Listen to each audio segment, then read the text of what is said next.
হৰে কৃষ্ণ। আপোনালোকৰ সকলোকে পবিত্ৰ আমলকি একাদশীৰ হিয়াভৰা ওলগ জনালোঁ।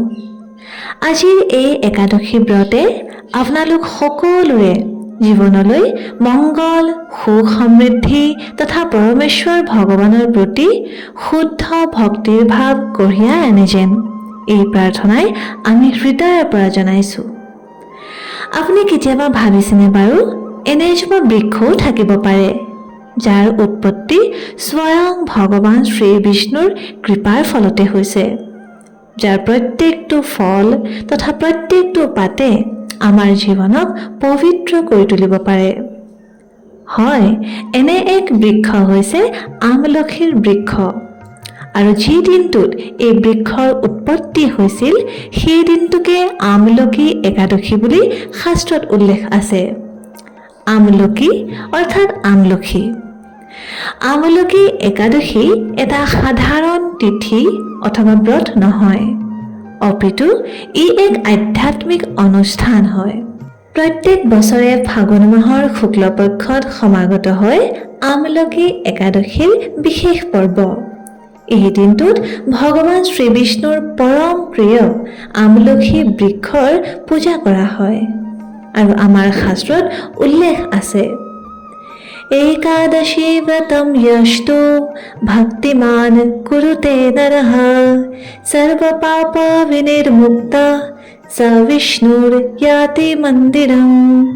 অৰ্থাৎ যি ব্যক্তিয়ে ভক্তি ভাৱেৰে এই ব্ৰত পালন কৰে তেওঁ সমস্ত পাপৰ পৰা মুক্ত হৈ শ্ৰী বিষ্ণুৰ ধাম প্ৰাপ্তি কৰে। তেন্তে আহক এই আমলকি একাদশীৰ পৰম পবিত্ৰ দিনটোত আমি ইয়াৰ সৈতে জড়িত পৌৰাণিক কথা শ্ৰৱণ কৰোঁ আৰু নিজকে এই ব্ৰত পালনৰ দ্বাৰা শুদ্ধ কৰাৰ প্ৰয়াস কৰোঁ।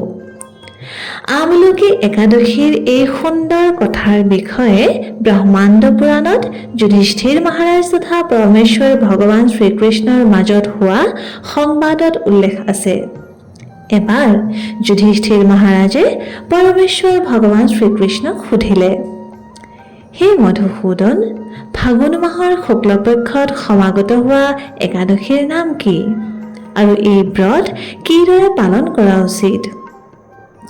যুধিষ্ঠিৰ মহাৰাজৰ প্ৰশ্ন শুনি ভগৱান শ্ৰীকৃষ্ণই মিচিকিয়াই হাঁহি মাৰি উত্তৰ দিলে, হে ধৰ্মনন্দন, প্ৰাচীন কালত ৰজা মান্ধাতায়ো ঠিক এই একেই প্ৰশ্নকে বশিষ্ঠ মুনিক সুধিছিল।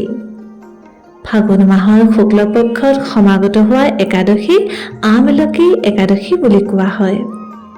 আৰু এই ব্ৰত পালন কৰা ব্যক্তিয়ে আধ্যাত্মিক জগত প্ৰাপ্তি কৰে। বশিষ্ঠ মুনিয়ে ক'লে, হে মহাভাগ, এই সৃষ্টিৰ আৰম্ভণিতে ভগৱান শ্ৰী বিষ্ণুৰ ঠোৰ পৰা চন্দ্ৰৰ সমান এটা বিন্দু প্ৰকট হৈছিল। সেই বিন্দু যেতিয়া পৃথিৱীত স্পৰ্শ কৰিলে তেতিয়া তাৰ পৰা এজোপা বৃক্ষৰ উৎপত্তি হ'ল। সেই বৃক্ষকে আমলখি বৃক্ষ নামেৰে জনা যায়। এই বৃক্ষ দেখা পাই দেৱী দেৱতা, গন্ধৰ্ব, যক্ষ ইত্যাদি সকলো আচৰিত হৈ পৰিল। আৰু ঠিক সেই সময়তে এটা আকাশবাণী হ'ল, হে দেৱতাগণ, এয়া হৈছে ভগৱান শ্ৰী বিষ্ণুৰ অত্যন্ত প্ৰিয় বৃক্ষ আমলখি।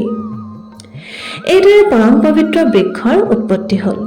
তাৰপিছত বশিষ্ঠ মুনিয়ে ক'লে, এসময়ৰ কথা, বৈদিশা নামৰ এখন বিশাল ৰাজ্যত চন্দ্ৰবংশী ৰজা পাৰ্শ্ববিন্দুৱে ৰাজ্য কৰিছিল।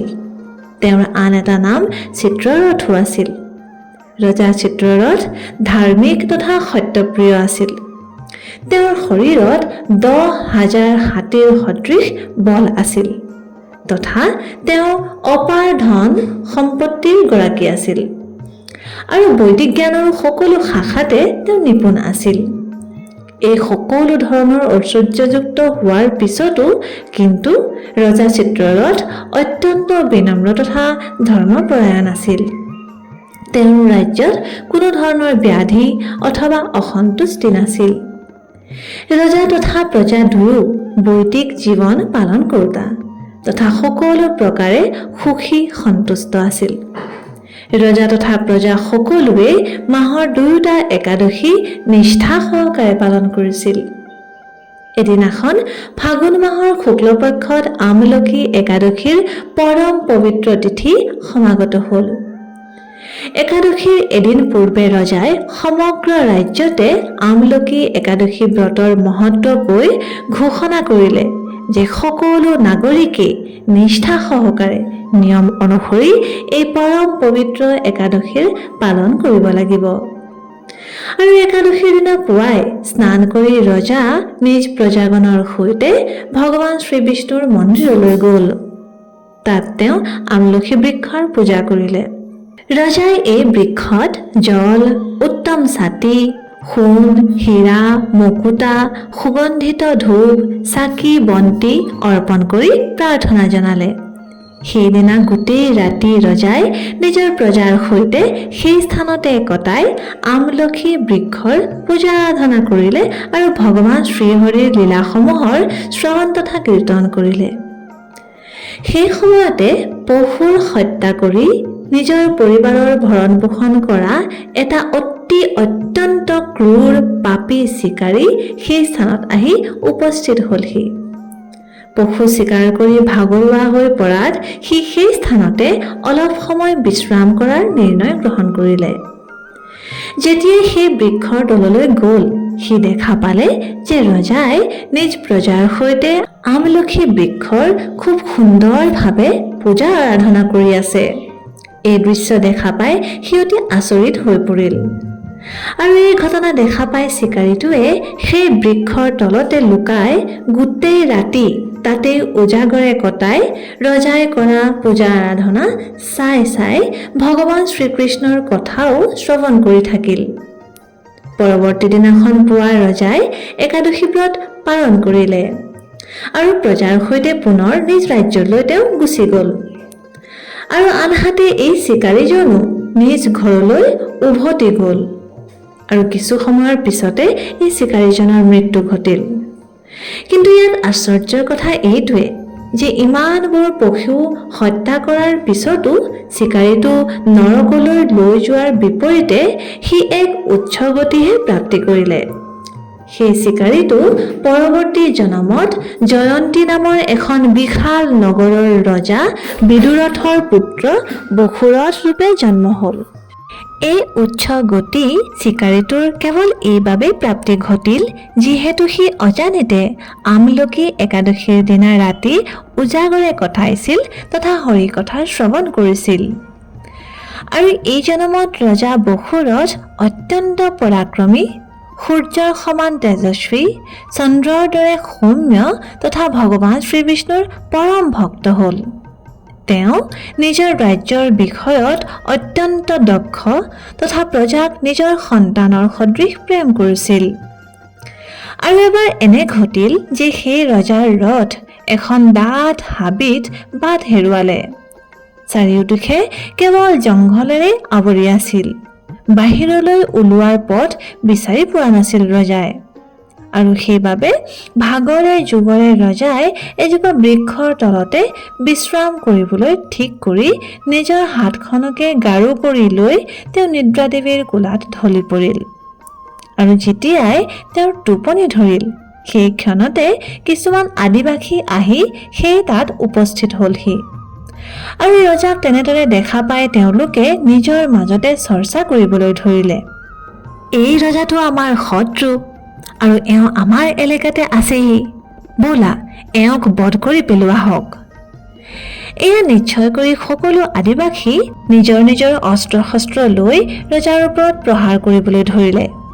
কিন্তু সকলোকে অত্যন্ত আশ্চৰ্য কৰি তুলিলে যে এটাও অস্ত্ৰই ৰজাক আনকি স্পৰ্শও কৰিব নোৱাৰিলে। সেইবাবে তেওঁলোকে অন্য কোনো পৰিকল্পনা কৰিবলৈকে থিৰাং কৰিলে। আৰু ঠিক সেই ক্ষণতে ৰজাৰ শৰীৰৰ পৰা এক উজ্জ্বল স্ত্ৰী প্ৰকট হৈছিল। সেই স্ত্ৰী আছিল অত্যন্ত সুন্দৰী, কিন্তু ক্ৰোধিত হৈ থকাৰ বাবে তেওঁৰ দুচকু ৰঙা পৰি আছিল আৰু তেওঁক সাক্ষাৎ মৃত্যুৰ সমান দেখা গৈছিল। তৎক্ষণাৎ সেই স্ত্ৰীগৰাকীয়ে নিজৰ কান্তিমান চক্ৰৰ দ্বাৰা সকলো আদিবাসী নাশ কৰি পেলালে আৰু সেই ক্ষণতে ৰজা বসুৰথ নিদ্ৰাৰ পৰা সাৰ পাই উঠিল। যেতিয়া তেওঁ নিজৰ শত্ৰুসকলক এইদৰে তাত মৃত অৱস্থাত পৰি থকা দেখা পালে তেওঁ অত্যন্ত আচৰিত হ'ল আৰু তেওঁ সুধিলে যে দৰাচলতে কোনে তেওঁৰ এইদৰে সহায় কৰিলে। তেতিয়া সেই সময়ত এটা আকাশবাণী হ'ল, যি ক'লে, নিঃসন্দেহে আপোনাৰ ৰক্ষা তেওঁৱেই কৰিলে, যি সেই সকলোৰে ৰক্ষা কৰে যিসকলে নিষ্কাম ভাৱেৰে তেওঁৰ চৰণ গ্ৰহণ কৰে। আকাশবাণী শুনি ৰজাই বুজি পালে যে পৰম কৃপালু স্বয়ং ভগৱান শ্ৰীকেশৱেই তেওঁৰ ৰক্ষাকৰ্তা। ৰজা ভগৱানৰ প্ৰেমত আপ্লাৱিত হৈ পৰিল আৰু তেওঁ পুনৰ নিজ ৰাজ্যলৈ ঘূৰি গ'ল। ঘূৰি গৈ বহু বছৰ পৰ্যন্ত তেওঁ সুখেৰে ৰাজ্য চলোৱাৰ লগতে ভগৱান শ্ৰীহৰিৰ ভক্তি কৰিলে। এইদৰে কথাৰ সমাপন কৰি বশিষ্ঠ মুনিয়ে ক'লে, হে ৰজা মান্ধাতা, যি ব্যক্তিয়ে এই পবিত্ৰ আমলকি একাদশী ব্ৰত পালন কৰে তেওঁ অৱশ্যেই পৰম ভগৱান শ্ৰীহৰিৰ ধাম প্ৰাপ্তি কৰে। সেইবাবে এনে অত্যন্ত মহত্বপূৰ্ণ একাদশী ব্ৰত প্ৰত্যেক ব্যক্তিয়েই পালন কৰা উচিত। এই দিনটোত ব্যক্তিয়ে যিমান পাৰে সিমান হৰে কৃষ্ণ মহামন্ত্ৰৰ জপ কৰা উচিত। প্ৰামাণিক বক্তাৰ পৰা যিমান পাৰে সিমান ভগৱান শ্ৰীহৰিৰ কথাৰ শ্ৰৱণ কৰা উচিত। ভগৱদ গীতা অথবা শ্ৰীমদ ভাগৱত অধ্যয়ন কৰা উচিত। আৰু এই দিনটোত বিশেষভাৱে কোনো ধৰণৰ ব্যৰ্থ কাৰ্য অথবা কথাত সময় নষ্ট কৰা অনুচিত। বিশেষভাৱে TV, mobile, cereals, social media এইবোৰৰ সময় নষ্ট একেবাৰেই কৰা অনুচিত। আৰু কাৰো সৈতে তৰ্ক বিতৰ্ক অথবা কাজিয়া পেচাল কৰা অনুচিত তথা কাৰো নিন্দা কৰা অনুচিত। আৰু এই দিনটোত প্ৰয়োজনতকৈ অধিক শুব নালাগে তথা কোনো ধৰণৰ ইন্দ্ৰিয় ভোগ কৰিব নালাগে। নিজৰ মন ভগৱান শ্ৰীকৃষ্ণৰ সুন্দৰ স্বৰূপত কেন্দ্ৰিত কৰি ৰখা উচিত আৰু নিজৰ জিভাৰে সদায় তেওঁৰ নাম জপ কৰা উচিত। এই দিনটোত উপবাস পালন কৰা উচিত। কোনো ধৰণৰ অন্ন গ্ৰহণ কৰা অনুচিত। আৰু এইদৰে আমি একাদশীৰ দিনা নিজৰ চেতনাক শুদ্ধ তথা সাত্বিক কৰি ৰাখিবলৈ প্ৰয়াস কৰি একাদশী ব্ৰত পালন কৰিব লাগে।